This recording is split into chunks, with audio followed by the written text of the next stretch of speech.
Hello and welcome to the August edition of The Buzz. We are here today in Falls Village off of 98 in Wake County. Come on, Jane, we're going to be doing this together.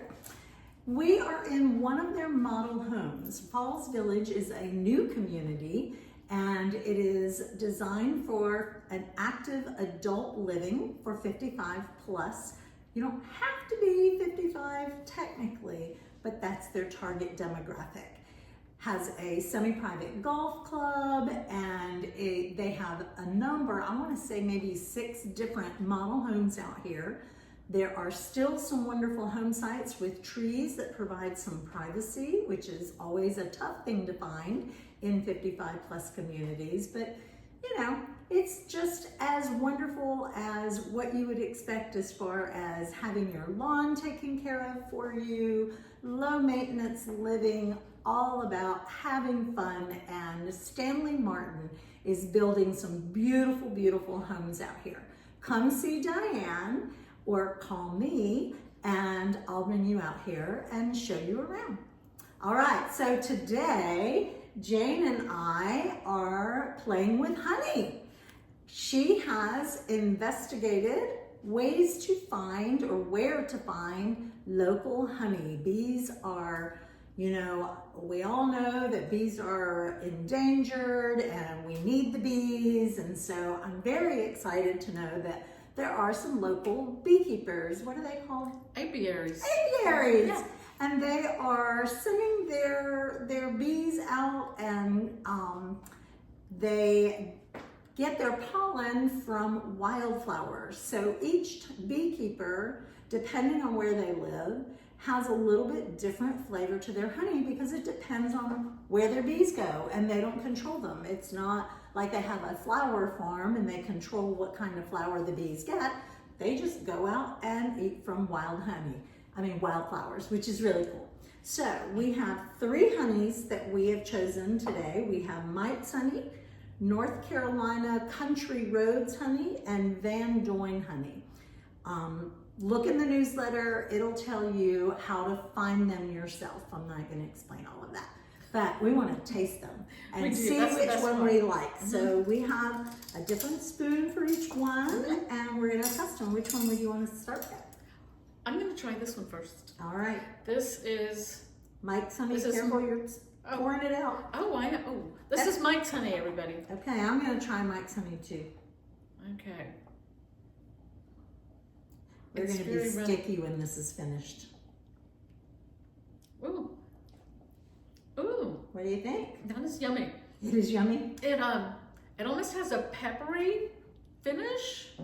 A little bit. Am I imagining that? That is good. It's a strong honey. It is a strong honey. It's good. It's good. Okay. I like it. I like it too. I like it. All right. All right. What's next? That's really yummy, yummy, yummy. We'll try the next one, which is North Carolina Country Roads honey.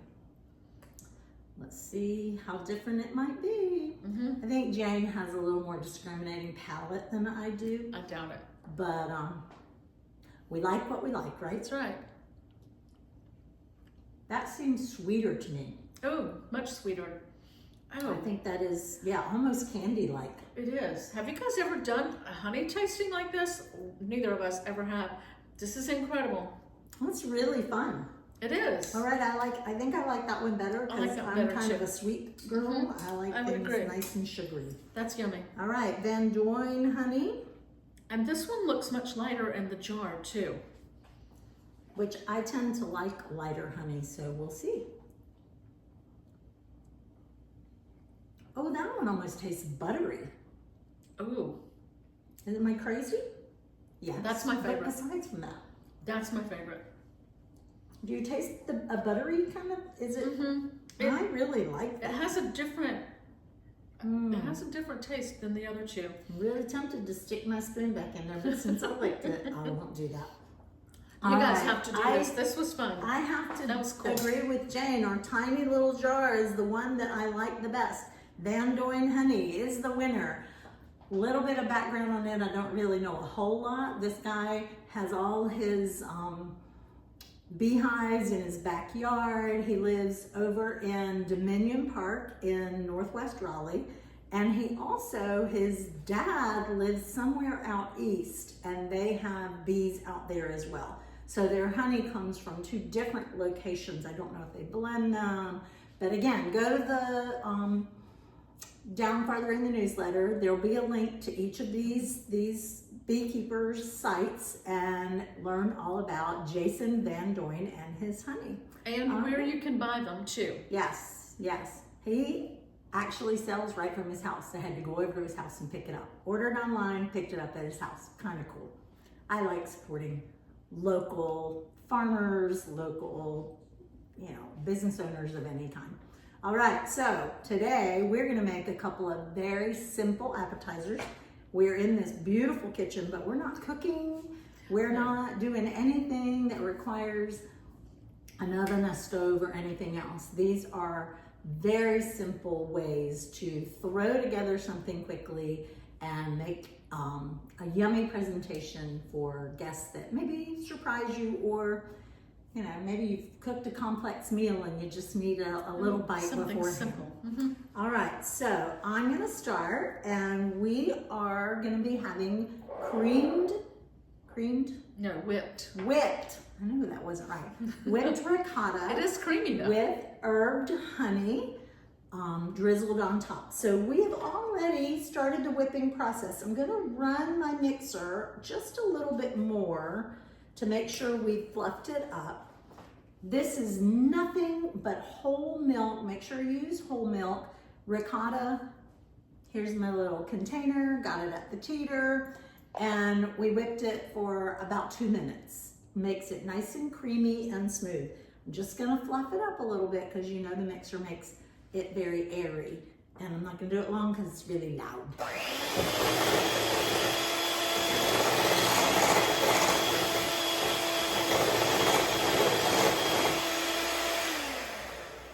Okay. There we go, nice and fluffy. This is as simple as, look what we're using, guys. These are our LBG pie plates. I hope you still have yours. If you were in our Perks Club way back in the day when we did these, I think this was a COVID thing, right?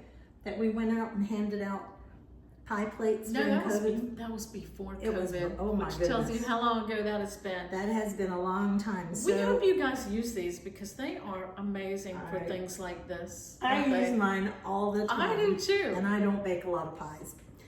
But we do have a few in my office. So if you joined us after we gave out these little pie crusts, let me know or send me a referral and I'll make sure you get one. Oh, totally worth it.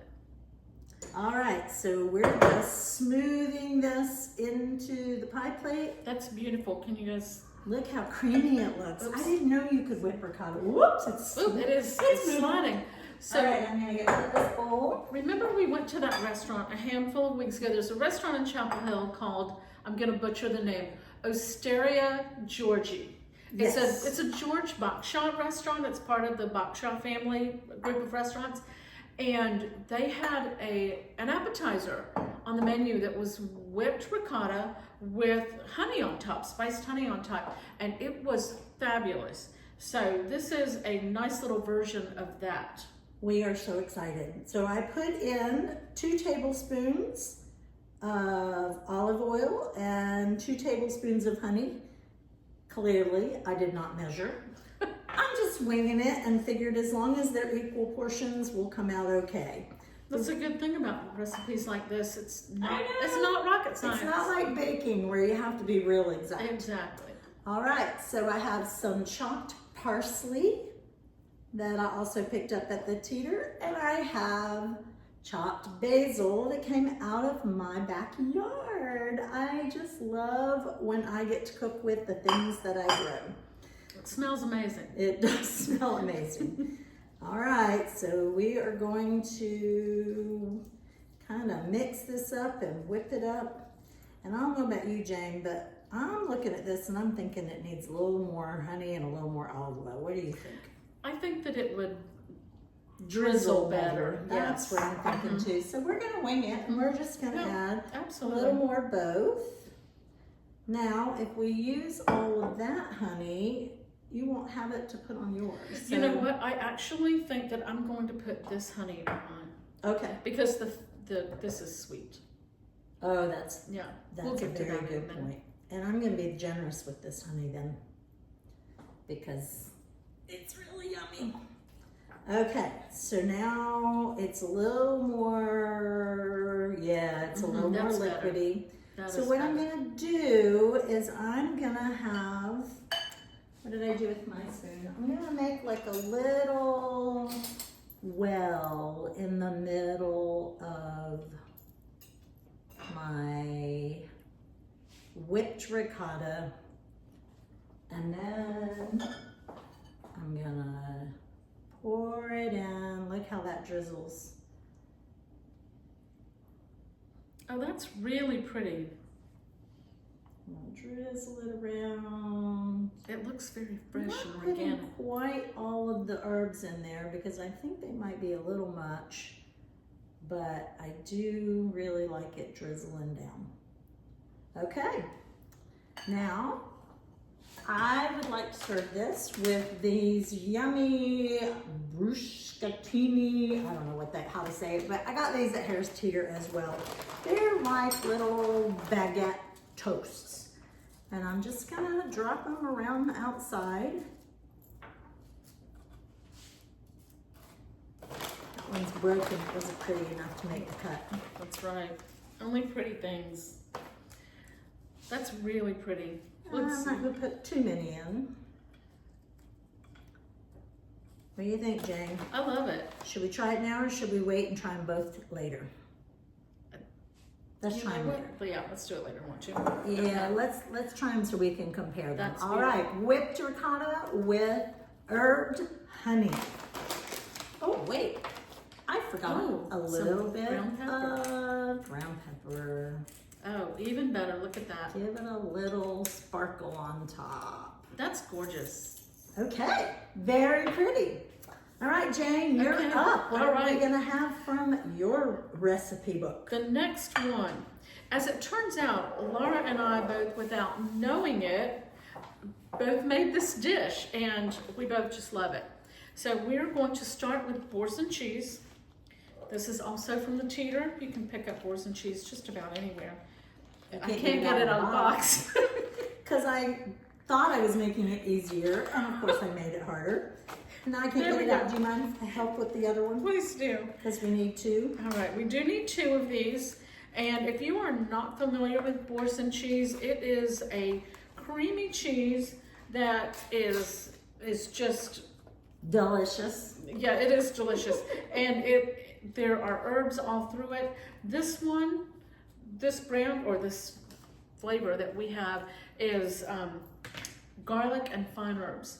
So But they have several. they do have several and they are all delicious. If you have not But tried them, this one's my favorite.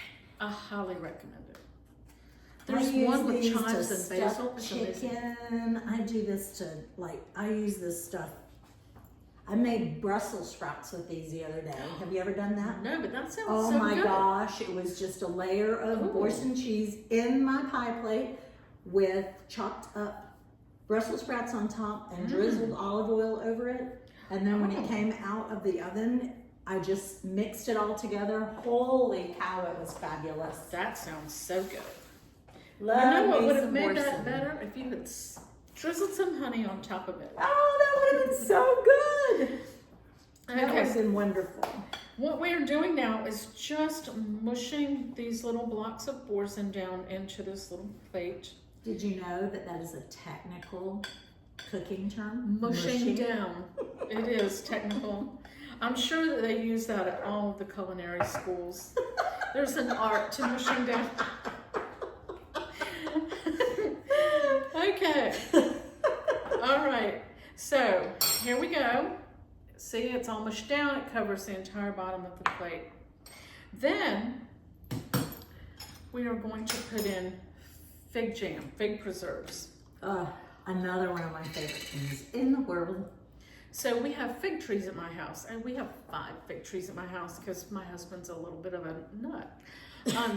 He's a pig. And we have all these figs, and I need to know how to make fig preserves because I think that would just be amazing. Oh my goodness. I know something she can do with some of her extra figs. I can bring them over to Laura's house.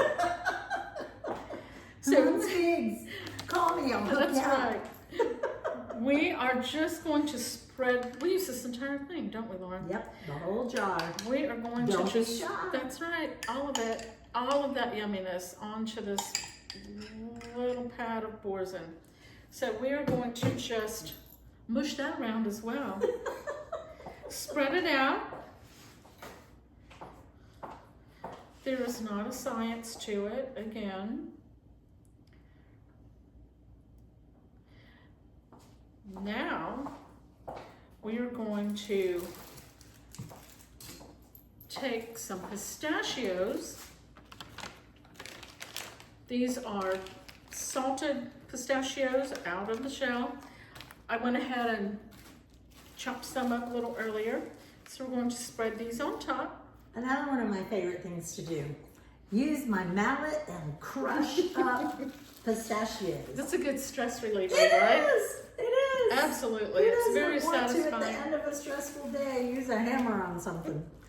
Now, when Laura makes this appetizer, she uses the pistachios, and I have used the pistachios too. I also have used toasted pecans, Ooh, which are I'm gonna have- fabulous on here. And I have also taken some cubed prosciutto, you know, the prosciutto that's in little tiny little cubes, and I have sauteed it in a pan just to heat it up a little bit, get a little bit of a crust on it, and put that in there too. And that is also fabulous. Next, Let me get you another spoon. oh, did I use up all of the spoons? Nope. I did. Not. When I cook at home, I use every utensil in the house. Because Richard cleans them up. He'll clean them up, that's right. So then we're going to take this honey and just, whoops, and just drizzle. No measuring. No measuring, required. it is just to your taste. Now I chose this one because it was a little less sweet and the fig preserves are very sweet. So I thought that these two might be a good combo. See, she's so smart. I don't think that way. I just say, "Ooh, I like this one the best. I'll use it." Jane's a much better cook than I am. Oh, that is so not true. This woman is fabulous in the kitchen. All Okay, right. all right, here we go. Now, we tend to use club crackers. What do you usually use? Well, my favorite cracker in the whole world is those red oval mini wheat thins. Do you guys know the crackers I'm talking about? No, I don't. They are Mini stoned wheat thins? ground wheat milled crackers. They are the best crackers in the whole world. Well, they were. During the time of COVID, they stopped making them and the whole company has shut down and there is nothing else like them on the market. I know. All right, so, but they're like wheat thins? Or Well, no, they're not like a wheat thin because a wheat thin has a different flavor and a different texture. crunch. Yeah. Right. Yeah. So Rich and I have been eating these, I can't even remember the name of the company, but they are gluten-free, stone ground, you're gonna love this, rosemary and salt crackers. Oh, and they that look sounds so similar good. to these club crackers. And you would think that them being gluten-free, they would have a weird texture or maybe be really dry. They are some of our favorite crackers, and we got them because his daughter eats gluten-free, and we got them for her, and then we discovered that we love them, so we get them all the time. But I didn't bring any today. I wish, if you want to know the name of that cracker, let me know. But they're in the gluten-free section. There's a whole bunch of different flavors. Our favorite is the rosemary. All right, shall we stick some in here? We should. You want to help me out? Absolutely. All right. I wish you guys were here so that you could share these treats with us because they both look amazing. This is, my daughter introduced me to this. I don't know why Jane was holding out on me on this recipe, but my daughter introduced me to this, and I pretty much have to make it at any time that Rich's family gets together and we need an appetizer because everyone loves it. All right, so here are Taste our time. 2 appetizers. Could not be any easier. We have whipped ricotta with honey, olive oil, and herbs. And we have this beautiful Borson fig preserve appetizer. And I think we need to taste it, don't We you? do. We All right, absolutely we're gonna do. be quick because we are holding you guys forever. Woo! All right. If I'm you gonna have start stuck with this us one. for this long, you deserve these yummy treats. So Oh, look at that. Oh, we will make sure that you have access to the recipes. call me. I'll hook you up. That's right. All right, I gotta try this out. All right, Jen, I made a Okay. little bit of a mess. That's okay. Oh my God. Messy things are always the best. How was it? Mmm, Was it so good? mmm. Now, have you made this recipe before or no? I have not made this recipe before, and if it were me, the next time, I would do more honey and less olive oil. This is good. It is very good. The basil is so good in there. Grows the basil, guys. Easiest thing in the world to grow. You know where I get my basil plants? At the Harris Teeter. Because you go to the garden center and they have this basil and it's so much more expensive. And if you just buy those little plants in the pots at the herb area of Harris Teeter, they grow forever. Wonderful. It's a great idea. Gonna try one of these, and I'm not even gonna use a spoon. I'm just gonna We'll just dip these. away. Absolutely. Crunching my cracker. I know what this tastes like though, and I already know I love it. Oh gosh. Mmm. So good. All right, so we are at the end of our video. These are our beautiful appetizers that we have made for you. If you want the recipes, give me a call. Since we are at Falls Village, off 98, right next door to the Zinc House, I think we'll take our little apps over to the Zinc House and have a little glass of wine. What do you think? Should we? What a great plan. Let's do that. All right, excellent. Thanks for sticking with us for so long. Enjoy our local honey. If you have any that you want to share with us, let us know and we'll promote it too, because it's amazing what's happening in our local community. Thanks, and we will see you next month. Bye now. Bye.